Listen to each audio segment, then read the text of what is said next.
Hi guys, welcome to another episode of the Dramasology podcast. In this episode, I am continuing on my Watchlist digest, which is something I do just to talk about the dramas that are catching my attention. And in this episode, I am going to cover two specific dramas that I am watching currently because those are the ones that have my attention. And so to start off with, the first drama I am watching is The Impossible Heir. This is Lee Jae Wook's new drama that just aired last week. For those who don't know, the synopsis goes like this. When the illegitimate son of a Korean conglomerate owner partners with his childhood friend, the duo will stop at nothing to seize their place at the top of the societal food chain, right? And so in this, Lee Jae Wook is playing the ambitious childhood friend, Anteo, whereas Lee Jun Young is playing the illegitimate heir, Kangina. We also have a third character, Nae Won, played by Ong Soo-ju, and she's here basically as this girl that is both the love interest kind of and also this character that also has ambition to leave her shitty, poor, impoverished life behind and kind of work her way into the upper echelons of society. And so she is kind of stuck in this place between our male leads. So first thoughts about this drama, I just want to say I have been looking forward to this drama since early last year because I think they finished filming this early last year and there was like no news since then. I don't know why it took them this long to air this because I thought this would air in 2023 and this would be Lee Jae Wook's drama of 2023 and it just never came out. And so Lee Jae Wook really did not have a drama that he aired or that he starred in 2023, right? He just cameoed in a few dramas, right? And so I've been really waiting forward to this because if you know me, you know that I'm a huge Lee Jae Wook fan from Alchemy of Souls. And so for me, this is a long time coming, right? As of the time of this recording, 4 episodes have mistakenly, I can only say, mistakenly aired. It's a mistake because actually only 2 episodes should have aired by now. And unfortunately, someone in Hulu, right, mistakenly aired episode 3 and 4 without Disney Plus and the schedule. Like, I guess they just didn't look at the schedule or something. So they aired 3 and 4. They took it out immediately, like a day after, but like yeah, aired and people had saw it, and so we could react to it and everything. Someone's getting fired at Hulu because this I'm sure cost them a lot of money to produce like this drama, and for someone to just release that off schedule, yeah, there was probably a discussion in the head office or something. But yeah, anyways, because 4 episodes had aired, I have actually seen all 4 episodes as of the time of this recording. Like I said, they took it down, episode 3 and 4, they took it down, and so technically episode 3 and 4 will just be airing this week. But yeah, let's just get right into my review. So I mean, first of all, cast-wise, I mean, Lee Jae Wook, I love him. You know, he's everything. And he's doing a really good job in this. Lee Jun Young, I saw him in Brave Citizen as well as Imitation. And so I do know him. And he plays more great characters, which I like, actually, right? And so I've been kind of keeping an eye on him. I can tell he's going to be really popular one day, right? Ong Soo-ju, I have seen her in Love Struck in the City and Sweet Home Season 2. She was really good in Lost Truck in the City. She was only in like 1 episode with Imino, but I really liked her in that. And Sweet Home Season 2, I mean, it was not a huge character, but, you know, she was still okay, I feel like. And so that's really the main 3 casts of this. There are other people in this that are playing like family members of the illegitimate heir and everything. And they're all recognizable faces too, right? And so it's a really well-rounded cast, I would say. But yeah, getting into the story, I am liking it a lot. You have Lee Jae Wook's character Anteo, who is a very great character. He is ambitious and he wants a lot of things for himself. He is also nonchalant and tough and just like he is in control of himself and is very smart character, and I like characters like that, right? And so seeing him be kind of like the smartest person in any room is just nice to watch. I don't know if that will continue, but for now he is, you know, easy to like, at least for me, as that character that just shines as an ambitious, clever person, right? You know, you see a lot of characters like this in dramas that are playing like the secretary of the chaebol or something like that, and they're usually very smart. He's playing kind of that kind of character, right? And I just like it because his face just fits it, and Lee Jae Wook can act his pants off. Like, he's a really good actor, and so I've been enjoying his journey so far. We'll see how it continues, because one of the very first things that he shows us in this drama is him like in a room and like blood on his hands and stuff like that. So I guess he's not going to get things easily, right? But yeah, I'm looking forward to how that will go. Ijeon's character Kangina in this for now is not that impressive.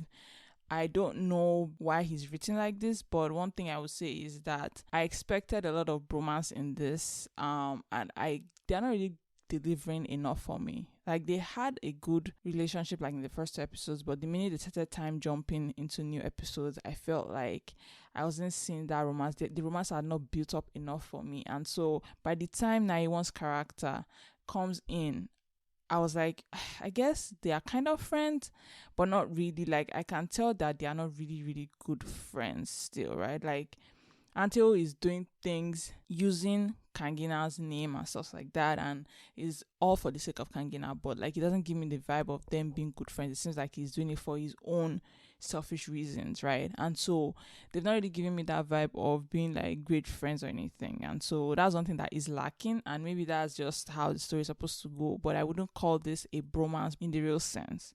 And so Kangina's character is the illegitimate heir in this, and he basically doesn't do anything most of the time, right? And I don't know if I like that, in that, like, for some reason I feel like he doesn't deserve Kang O and the family, company, because I feel like he's just like his siblings in a way, in that like he's prone to moments of anger, like his temper is quite bad, right? And his older brother is kind of like that as well, right? And so I am still kind of on the fence on his character, as opposed to like Anteo, that like he knows what he wants. Like from the very beginning, he approached Kangina, let's do this. And I feel like Anteo just has a better backstory of, he has something he wants to protect, that is like his mom from his like not adopted, I guess his stepdad. I will say that with Anteo, I am unsure of what his true motives are, because I feel like we are not getting everything about him, right? Like, yeah, they're telling us that he's doing it for Kangina and take over Kango and everything, but I feel like there's more to it.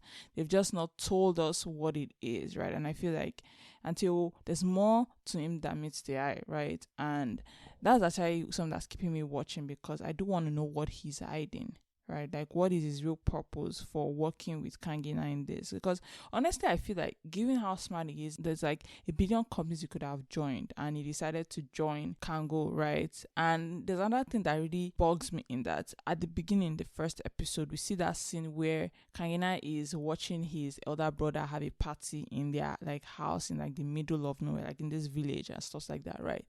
And as Kangina is watching the family have this party and everything, like his brother have this party, you see Anteo just like at the side in the woods watching him, and it's very odd to me, that like that transition. And so I imagine that Anteo took agency to go there and see the Kango family, like go and see Kangina, right, in that moment, like as if he wanted to go and see what he was up against or something. So I feel like there's actually a sense of maybe Anteo even moved to that area because of Kangina, right? Like he knew Kangina would be there and he wanted to actually use him for stuff. And so, we don't know. That's the thing. Anteo is just so secretive, and we can't tell what he's thinking, right? And so that's kind of where we are at. But yeah, I can't talk too much about this because I still have to cover the other drama. One thing I want to mention, the final thing, is that while Anteo technically has a love line with Naewon, right? So it's Lee Jae Wook and Ong Suju and Ijeon, kind of love triangle kind of thing. I feel like I am more interested in his relationship with Kang Iju, right? That's Kangina's little sister, right? Or little half sister, because they have a better chemistry, right? There are moments where they look at one another, like the moments in the hospital where, the chairman is unconscious and, she sees him, and there's just the way they look at one another, right? Like once he walks into the room, like it's just so there's tension between them, and there's something to be said about someone that's loved you for 10 years, right? I mean, at first in the first 2 episodes, I wasn't feeling her, I will be honest, in the sense that she just seemed so bratty, and I was kind of on the side of Naewon, right? Ong Suju's character was introduced to me first, and so I liked Naewon more at that point. But the minute Naewon got with Kangin, I was like, yeah, that's a done deal, right?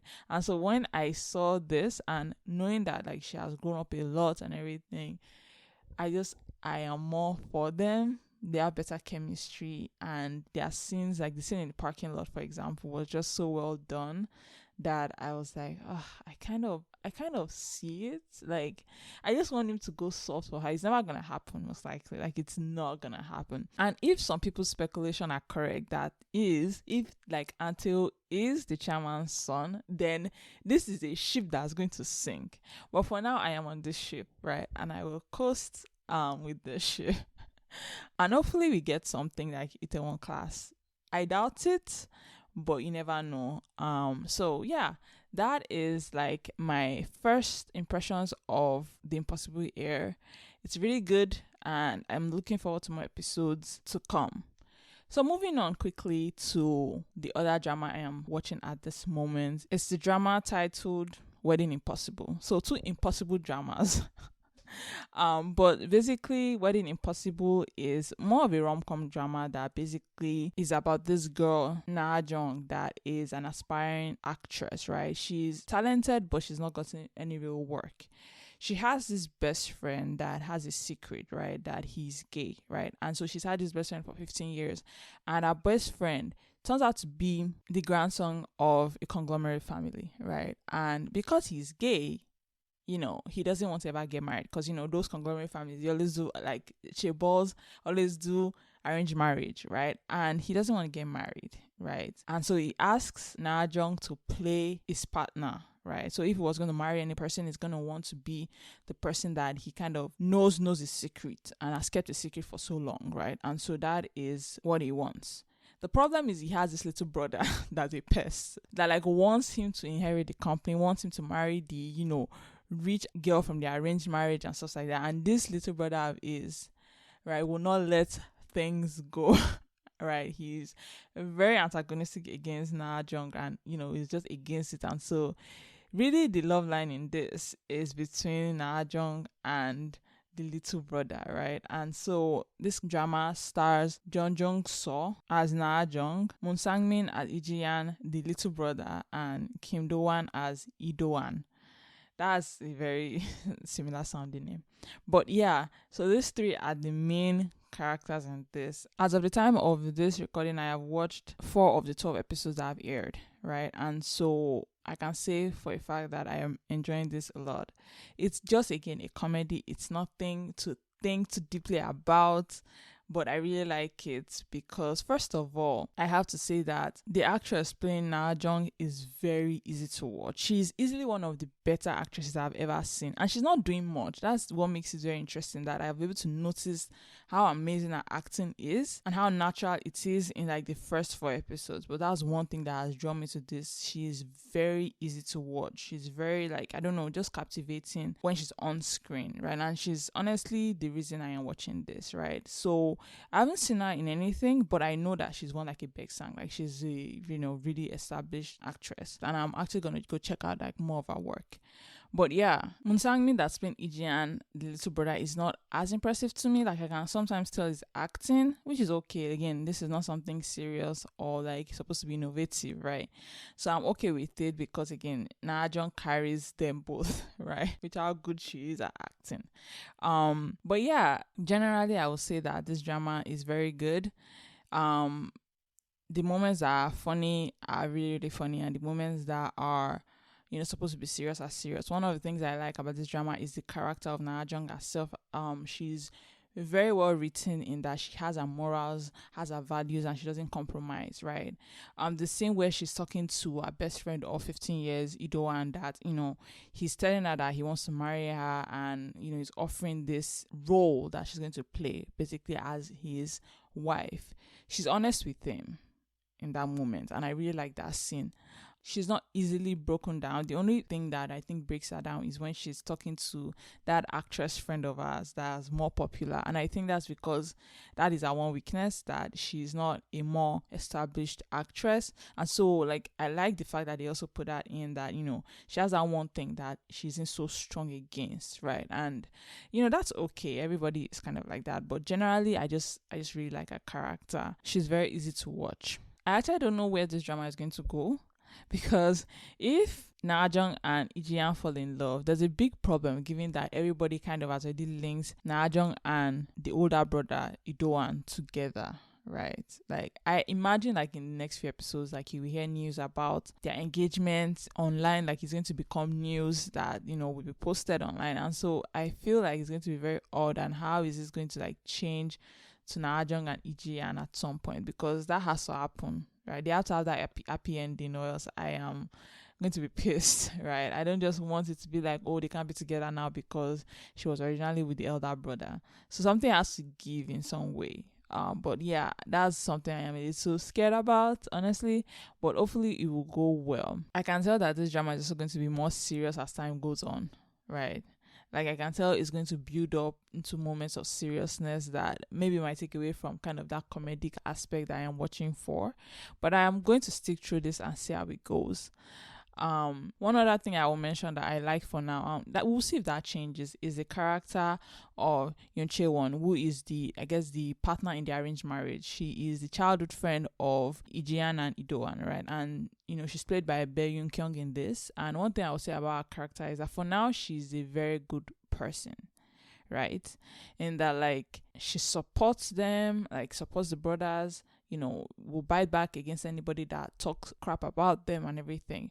And so for now, I feel really bad for her that she likes Ijian, knowing that he will like Noah Jung, right? But I am scared that she's going to change into that, like, cliche second female lead that's just mean to the main lead girl, right? Because if they do that, that's what I expect they will do. But for now, they've not done that, and so I also really like her character. But yeah, generally, I think it's just a good, like, downtime drama to watch, and, you know, I'm looking forward to more episodes.